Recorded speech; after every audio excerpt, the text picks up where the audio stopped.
Students, आज करेंगे fourth question. Explain the following giving examples. A saturated solution, b pure substance, c chloride, d suspension. तो पहले भी किए हैं, फिर से थोड़ा सा रिवाइज करते हैं। सैचुरेटेड सॉल्यूशन की डेफिनेशन आप सबको पता है, a solution in which no more solute can be dissolve at that temperature. Solution ऐसा जिसमें अब और सॉल्यूट ऐड नहीं कर सकते। हमने पहले बोला है कि सॉल्यूशन किससे बनता है, सॉल्यूट और सॉल्वेंट से। तो अब आप और सॉल्यूट नहीं डाल सकते, उस सॉल्यूशन को हम सैचुरेटेड सॉल्यूशन बोलते हैं। टेम्परेचर की बात भी समझाई थी कि टेम्परेचर क्यों ज़रूरी है, क्योंकि टेम्परेचर बढ़ाने पे सॉल्युबिलिटी बढ़ जाती है। जैसे मैंने आपको एग्जांपल भी दे रखा था, या यहाँ पर भी एक एग्जांपल है कि 36 ग्राम ऑफ सोडियम क्लोराइड, जो कॉमन सॉल्ट या नमक हम खाते हैं, वो 36 ग्राम डिज़ोल्व होता है 100 ग्राम में। किस टेम्परेचर पे, 20 डिग्री सेल्सियस पे। ठीक है, 20 डिग्री सेल्सियस पे 100 ग्राम सॉल्वेंट मतलब वाटर लें तो उसमें 36 ग्राम ऑफ नमक सोडियम क्लोराइड घुलता है। अगर आप इससे ज़्यादा मतलब 36.12 ग्राम्स अगर डिज़ोल्व करना चाहोगे नमक का 100 ग्राम पानी में, तो अब उससे ज़्यादा सॉल्यूट जो हमारा सोडियम क्लोराइड है वो डिज़ोल्व नहीं होगा। किस टेम्परेचर पे, 20 डिग्री सेल्सियस पे। ठीक है, अगर आप इससे टेम्परेचर डाउन करते हो तो आप बताइए क्या होगा, तब सॉल्युबिलिटी डिक्रीज़ कर जाएगी, क्योंकि हमने टेम्परेचर क्या किया, डिक्रीज़ कर दिया। तो इसके जो सोडियम क्लोराइड के आपको पार्टिकल्स हैं वो प्रेसिपिटेट्स आपको सॉल्यूशन में मिलेंगे। लेकिन अगर हम 20 डिग्री से टेम्परेचर बढ़ा दें, ठीक है 25 कर दें, तो 36 ग्राम से ज़्यादा सोडियम क्लोराइड डिज़ोल्व हो जाएगा। क्यों, क्योंकि हम जानते हैं solubility increases when temperature increases. जब सॉल्युबिलिटी इंक्रीज हो जाती है, देखो इसका एग्जाम्पल मैं आपको बताऊं तो जैसे मैंने पहले बोला कि जब हम टेम्परेचर को बढ़ाते हैं, जब हम टेम्परेचर को बढ़ा देते हैं तो क्या बढ़ जाती है, काइनेटिक एनर्जी बढ़ जाती है। हमने रिलेशन पढ़ा है, kinetic energy is directly proportional to T. Kinetic energy क्या होती है, मोशन की वजह से होती है, और मोशन आ जाएगा किसी पार्टिकल्स में तो जो पार्टिकल्स हैं, जैसे मान लीजिए वाटर के पार्टिकल्स मैं बना रही हूँ, ठीक है, मान लीजिए 100 ग्राम वाटर पर पार्टिकल्स हैं, उसमें 36 ग्राम्स ऑफ सोडियम क्लोराइड के पार्टिकल्स घुले हुए हैं। तो जैसे आप टेम्परेचर बढ़ाते हो, ठीक है, इनकी काइनेटिक एनर्जी बढ़ेगी और ये पार्टिकल्स क्या हो जाएंगे, दूर दूर हो जाएंगे। क्या हो जाएंगे, दूर दूर हो जाएंगे, क्योंकि इनमें रैंडम मोशन आ गई, इनकी जो अट्रैक्शंस थी, फोर्स ऑफ अट्रैक्शन वो कम हो गई। तो अब कितने नमक के पार्टिकल्स आ सकते हैं, 2। ऐसे एग्जाम्पल दे रही हूँ समझाने के लिए, ऐसा नहीं है कि ये 100 ग्राम ऑफ सॉल्वेंट ही है, बट समझाने के लिए बता रही हूँ कि जैसे आपने टेम्परेचर इंक्रीज़ किया, उनकी काइनेटिक एनर्जी मोशन इंक्रीज़ हुई, ये पार्टिकल जो मैंने वाटर के बनाए हैं ये दूर दूर हो गए और इनमें जगहें बन गई, तो जिनमें आपके अब NaCl के पार्टिकल ज़्यादा आना शुरू हुए। अब इसी में मैं टेम्परेचर घटा दूँ, तो क्या होगा, जो वाटर के पार्टिकल्स हैं और पास आ जाएंगे, और पास। हमने उनकी मोशन कम कर दी, फोर्स ऑफ अट्रैक्शन बढ़ा दी है टेम्परेचर डाउन करके, तो साल्ट के पार्टिकल्स क्या आएंगे, कम होना शुरू हो जाएंगे। तो इस तरह से चलता है। ठीक है, solubility increases when temperature increases, solubility decreases when temperature decreases. Pure substances के लिए उन्होंने पहले ही बोला हुआ है कि आप क्वेश्चन देखिए, क्योंकि हमने प्योर सब्सटेंसेस किए हुए हैं। प्योर सब्सटेंसेस जैसे सेम काइंड ऑफ पार्टिकल जिनमें रहते हैं उनको हम प्योर सब्सटेंसेस कहते हैं। और मैंने कहा है एलिमेंट्स, कंपाउंड्स और आपके मॉलिक्यूल्स। तो हमने ये पहले भी किया है क्वेश्चन, फर्स्ट क्वेश्चन ही इस चैप्टर का ये था। ओके, कोलाइड्स भी हमने किए हैं। कोलाइड्स बहुत इंपॉर्टेंट होते हैं, जिनको सोल भी बोला जाता है। इनके पार्टिकल का साइज़ जो है वो ट्रू सॉल्यूशन और सस्पेंशन के बीच का रहता है, intermediate between the true solution and suspension. और कितना रहता था वो भी आपको पता है, 1 नैनोमीटर टू 100 नैनोमीटर। तो इसके एग्जांपल्स आपके पास milk, ink, blood, jelly, detergent जो है वो सब इसके कोलाइडल के एग्जाम्पल हैं। दिखने में होमोजीनियस लगता है बट माइक्रोस्कोपिक देखें तो हिट्रोजीनियस है। ओके, नेक्स्ट क्वेश्चन भी हमने किया हुआ है। नेक्स्ट क्वेश्चन है सस्पेंशन। तो आपको पता ही है सस्पेंशन एक हिट्रोजीनियस मिक्सचर है, इसमें आप अलग अलग पार्टिकल्स देख सकते हैं। और साथ ही में मैं ये कहूँगी कि इसके जो पार्टिकल्स का साइज़ है वो काफ़ी बड़ा रहता है, तो जैसे 100 नैनोमीटर से ज़्यादा होता है। एग्जांपल्स हैं इसकी muddy water, milk of magnesia, sand particles, ये सब आपके सस्पेंशन में आते हैं।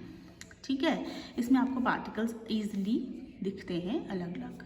जैसे मडी वाटर में आपको मड अलग से दिखेगी, पानी अलग से दिख जाएगा। मिल्क ऑफ मैग्नीशिया जो आप डाइजीन पीते हैं वो है, तो इस तरह से रहता है।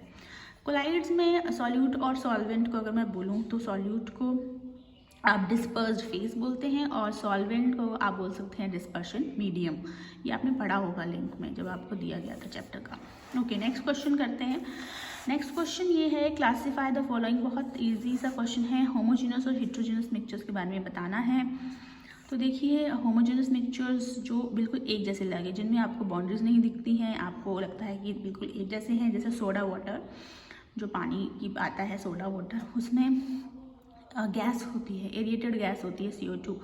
तो वो गैस और वाटर का मिक्सचर है, लेकिन कभी भी आपको ऐसा नहीं लगेगा कि गैस के पार्टिकल्स उसमें हैं या पानी है। आपको सिर्फ वो सिंपल एक प्लेन एक होमोजेनियस मतलब एक जैसा दिखता है। एयर में इतनी सारी गैसेस हैं, नाइट्रोजन, ऑक्सीजन है, आर्गन है, कार्बन डाइऑक्साइड है, लेकिन हमें एयर में डिफ्रेंशिएशन नहीं होती। हमें एयर में कुछ अलग अलग नहीं दिखता, इसमें पार्टिकल्स सारे हमें क्या दिखते हैं, थ्रू आउट एक जैसे दिखते हैं, है ना। दिखते भी नहीं है, एयर तो दिखता भी नहीं है। तो विनेगर सिरका जो आपके घरों में होता है वो भी मिक्सचर होता है एसिटिक एसिड का, CH3 लिख देती हूँ यहाँ पे। वो होता है मिक्सचर CH3COOH और वाटर का। क्या आपको कभी लगता है कि एसिटिक एसिड और वाटर अलग अलग आपको दिखे? नहीं, आपको विनेगर भी क्या दिखता है, प्लेन एक पानी की तरह दिखता है। फिल्टर टी जो आप चाय अभी आपने पियोगी सुबह, तो उसमें क्या लगता है आपको? उसमें आपको चीनी अलग दिखती है, दूध अलग से दिखता है? नहीं, आपको एक मिक्सचर दिखता है जो एक जैसा है, जिसमें दूध है, पत्ती भी है, चीनी भी है, पानी भी है, लेकिन वो सब घुले मिले हैं, हम उनके पार्टिकल्स को डिफ्रेंशिएट नहीं कर सकते। वहीं वुड में अगर आप देखो तो वुड में आपको लकड़ी जो कटी हुई अगर आप देखो तो उसमें आपको रिंग्स दिखते हैं, उसमें कहीं आपको थिक दिखेगा ब्राउन, कहीं पे लाइट ब्राउन दिखेगा। तो वुड इज़ हिट्रोजेनियस मिक्सचर जो हमें ईजिली अलग दिखता है। उसके बाद सॉइल में भी अगर आप मिट्टी का एक ढेला उठा के देखें तो उसमें आपको कुछ ह्यूमस दिखेगा, कुछ सैंड पार्टिकल्स दिखेंगे, कुछ पेबल्स पत्थर दिखेंगे, कुछ मिट्टी दिखेगी। तो नेचुरली वो हिट्रोजेनियस है, हमें अलग अलग पार्टिकल्स उसमें दिख रहे हैं। ओके, नेक्स्ट क्वेश्चन है how would you confirm that a colourless liquid given to you is pure water. Okay, pure water जो है वो हमें एक कलरलेस लिक्विड दे दिया और हमें बताना है कि प्योर लिक्विड है वो वाटर। ठीक है, तो वो वाटर जो है आपको पता है उसका फिक्स बॉइलिंग पॉइंट होता है 100 डिग्री सेल्सियस। ये बहुत इंपॉर्टेंट है कि पानी 100 डिग्री सेल्सियस पे उबलता है ना। तो इसका बॉइलिंग पॉइंट ये है। तो हम कर सकते हैं कि जो हमें लिक्विड दिया है कलरलेस लिक्विड, ठीक है, तो उसमें हम उसको एक थर्मोफ्लास्क या डिस्टिलेशन फ्लास्क में डाल सकते हैं और उसको बॉईल करना शुरू कर सकते हैं और एक थर्मोमीटर उसमें डाल दें और फिर देखें कि अगर वो पानी 100 डिग्री सेल्सियस पे उबल जाता है तो वो क्या रहेगा, दैट इज़ प्योर वाटर, क्योंकि pure water boils at 100 degree Celsius. और भी होते हैं इंडिकेटर्स भी हैं, जैसे लिटमस पेपर अगर हम लें तो वो कलर नहीं शो करेगा रेड और ब्लू लिटमस में, लेकिन this is the main point कि pure water boils at 100 degree Celsius. तो आप उसको बॉईल करके देखें टेम्परेचर 100 डिग्री सेल्सियस पे अगर कोई ये कलरलेस बॉईल करता है, that is pure water. Okay, next question, which of the following materials category pure substances. तो हमने पहले ही बात की है कि प्योर सब्सटेंसेस होते हैं एलिमेंट्स, जैसे iron is element, compounds, calcium oxide is compound and mercury is again element. और आइज तो आपको पता है वाटर, अगेन मॉलिक्यूल। तो आपके एलिमेंट्स, कंपाउंड्स और molecules are the pure substances. उसके बाद hydrochloric acid as a mixture of hydrogen chloride gas and water, इसलिए नहीं है, ठीक है। तो आपने इसको नहीं लिखना है, और बाकी जो बचे वो आपके क्या होंगे, प्योर सब्सटेंसेस नहीं होंगे। प्योर सब्सटेंसेस के बारे में हम बहुत बात कर चुके हैं।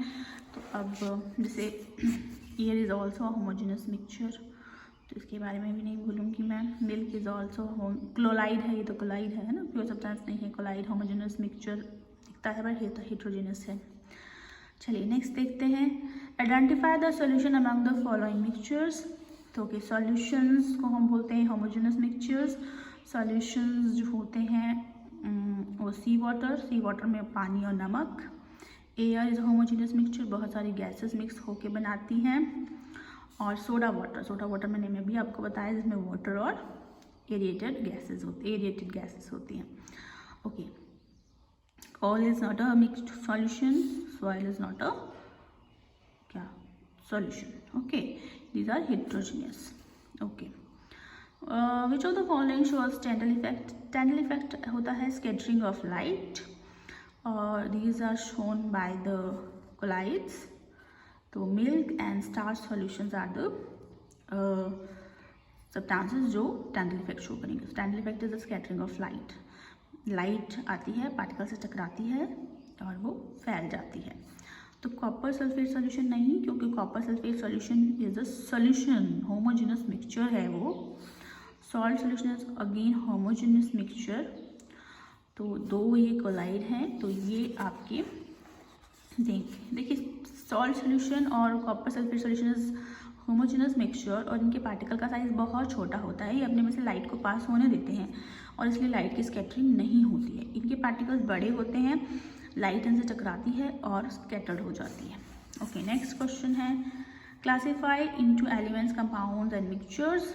तो एलिमेंट्स जो हैं आपके पास सोडियम, टिन, सिलिकॉन, उसके बाद सिल्वर, ये सब आपके एलिमेंट्स हैं।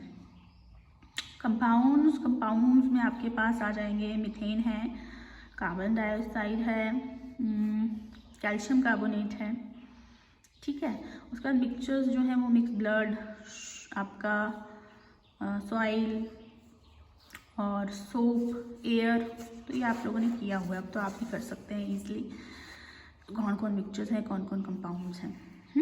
कंपाउंड्स होते हैं मिक्सचर जैसे ही, जिसमें 2-3 एलिमेंट्स मिलकर फिक्स रेशियो में कंपाउंड बनाते हैं। मतलब compound is a mixtures of elements in a fix ratio. तो कैल्शियम कार्बोनेट हो गया, मीथेन हो गया, जिनके फॉर्मूलाज होते हैं जो रेशियो में रहते हैं। मतलब कार्बन डाइऑक्साइड CO2 है तो कहीं भी चले जाइए CO2 ही मिलेगा आपको। That are the compounds. Elements बहुत सारे हैं, 118, जिसमें मेटल्स, नॉन मेटल्स और मेटलाइड्स आते हैं। पूरा पीरियोडिक टेबल हम पढ़ेंगे आगे। और मिक्सचर्स के बारे में तो आप जानते ही हो। विच ऑफ द फॉलोइंग है केमिकल चेंज, हमने पहले भी किया है। केमिकल चेंज क्या होता है, these are the changes which are irreversible, जिनको हम वापस नहीं ला सकते हैं। इनमें नई चीज़ बन जाती है। तो ग्रोथ ऑफ प्लांट, नई चीज़। रस्टिंग ऑफ आयरन, आयरन से आयरन ऑक्साइड का बनना, है ना, rusting of iron is again chemical change. Mixture of iron filings and sand, no, क्योंकि आयरन फिलिंग्स और सैंड को हम इजीली सेपरेट कर सकते हैं मैग्नेटिक मेथड से। कोई नई चीज़ नहीं बनी है। कुकिंग ऑफ फूड, यस, क्योंकि खाना बन जाएगा तो रॉ जो फूड है वो या वेजिटेबल्स हैं वो फूड में चेंज हो जाती है, उसमें कुछ नया बन जाता है। Digestion of food, again it's chemical change, खाना डाइजेस्ट होके कॉम्प्लेक्स फूड सिंपल फूड में चेंज हो जाता है। Freezing of water is not a chemical change, पानी पानी ही रहेगा, चाहे आप उसको फ्रीज कर दो, है ना, पानी लिक्विड है उसको बर्फ़ बना दो, बर्फ़ ही रहे जो है, या बर्फ़ है या पानी है, वो वाटर ही है। Burning of candle, yes, burning of candle is again a chemical change, क्योंकि इसमें विक जलता है, वो जो बत्ती होती है वो जलती है, कार्बन डाइऑक्साइड गैस और लाइट और हीट एनर्जी निकलती है, तो केमिकल चेंज है। तो ये आपका पूरा चैप्टर हो गया है, तो आप ये कर लेना सारा कंप्लीट। Okay, thank you.